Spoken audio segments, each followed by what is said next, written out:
Bismillahirrahmanirrahim. Assalamualaikum warahmatullahi wabarakatuh. Alhamdulillahilladzi arsala rasulahu bil huda wa dinil haq liyudhhirahu 'ala dini kullihi wa kafa billahi syahidan.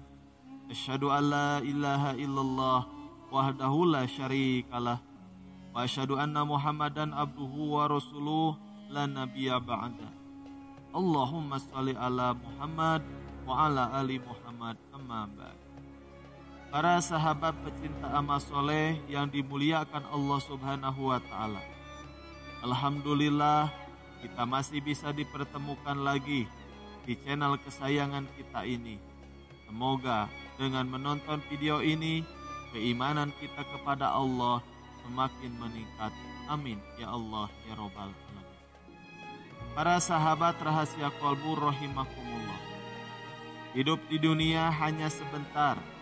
Jangan sampai kita menyia-nyiakan kesempatan ini dan menyesal di kemudian hari. Untuk itu, sebagai muslim yang baik, kita harus mempergunakan waktu yang sedikit ini untuk mencapai keridhaan Allah Subhanahu wa ta'ala. Penyesalan manusia yang akan datang ternyata sudah dituangkan Allah Subhanahu wa ta'ala dalam firman-Nya. Dan di sana Allah sudah memperingatkan kita tentang hal tersebut. Apa penyesalan yang akan diterima orang kafir tersebut? Diambil dari berbagai sumber, ada beberapa potret penyesalan yang Allah terangkan dalam Al-Quran.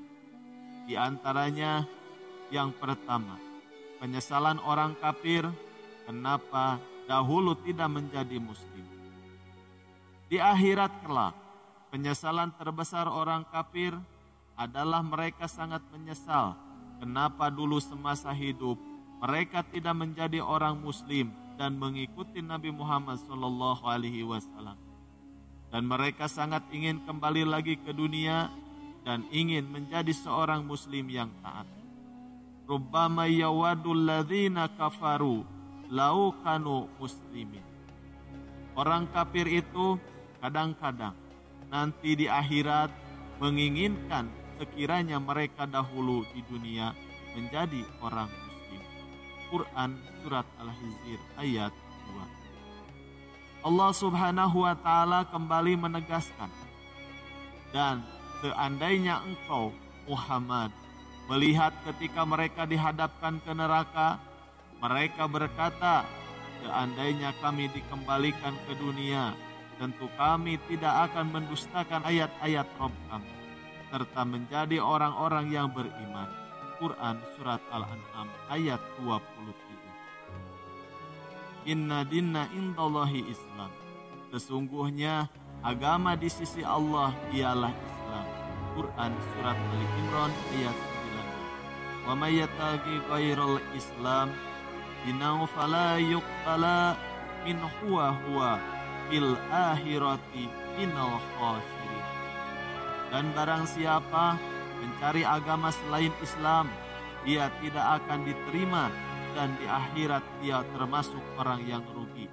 Quran surat Ali Imran ayat 85. Yang kedua, penyesalan orang kafir kenapa dahulu tidak menjadi tanah Allah Subhanahu wa ta'ala. Hal ini pun dituangkan dalam firman Allah. Sesungguhnya kami telah memperingatkan kepadamu orang kafir azab yang dekat pada hari manusia melihat apa yang telah diperbuat oleh kedua tangannya. Dan orang kafir berkata, alangkah baiknya seandainya dahulu aku jadi tanah. Quran surat An-Naba ayat 40. Yang ketiga, penyesalan kenapa dahulu tidak bersedekah.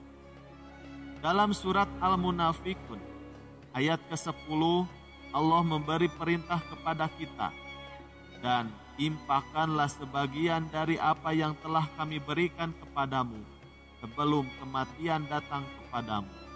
Salah seorang di antara kamu, lalu dia berkata dan seraya menyesali, Ya Robbu, sekiranya engkau berkenan menunda kematianku sedikit waktu lagi, maka aku dapat bersedekah dan aku akan termasuk orang-orang yang saleh.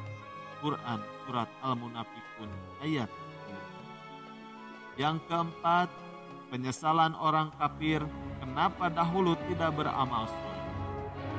Allah Subhanahu wa Ta'ala berfirman, demikianlah keadaan orang-orang kafir itu, hingga apabila datang kematian kepada seseorang dari mereka, ia berkata, Ya Robbu, kembalikanlah aku ke dunia, agar aku dapat berbuat kebajikan yang telah aku tinggalkan.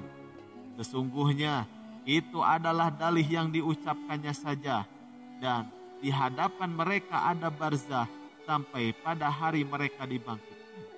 Quran Surat Al-Mu'min ayat 99 sampai 100. Kematian itu pasti akan tiba kepada setiap manusia. Yang beriman dan yang tidak pun sama akan mengalaminya. Alangkah baiknya selagi kita masih hidup, kita selalu mengingat mati, karena dengan mengingat mati, kita akan terlindung dari perbuatan-perbuatan tercela yang bisa membuat kita terjerumus ke dalam neraka. Dengan mengingat mati, orang akan lebih termotivasi untuk lebih banyak beramal soleh, untuk bekal di akhirat nanti. Dengan begitu, orang-orang akan lebih berhati-hati dalam menjalani hidup, karena mempunyai keyakinan yang kuat akan adanya kematian yang akan terjadi kepada makhluk ciptaan Allah. Janganlah kita selalu disibukkan dengan kehidupan dunia, selalu mengingat kelahiran, bahkan merayakan hari kelahiran selalu kita ingat, namun lupa dengan kematian dan hari akhir. Itulah penyesalan mayit yang perlu kita renungkan bersama. Hal ini mengingatkan akan hadis Nabi Shallallahu Alaihi Wasallam. Manfaatkan dengan baik 5 perkara sebelum datangnya 5 perkara. Yang pertama, masa mudamu sebelum datang masa tua. Yang kedua, masa sehatmu sebelum datang masa sakit. Yang ketiga, masa mampuhmu sebelum datangnya masa fakir. Yang keempat, masa luangmu sebelum datang masa sibuk. Yang kelima, masa hidupmu sebelum datangnya kematian. Wallahu a'lam bishawab. Semoga apa yang kami sampaikan dapat bermanfaat bagi kita semua. Amin ya Allah ya Rabbal Alamin. Assalamualaikum warahmatullahi wabarakatuh.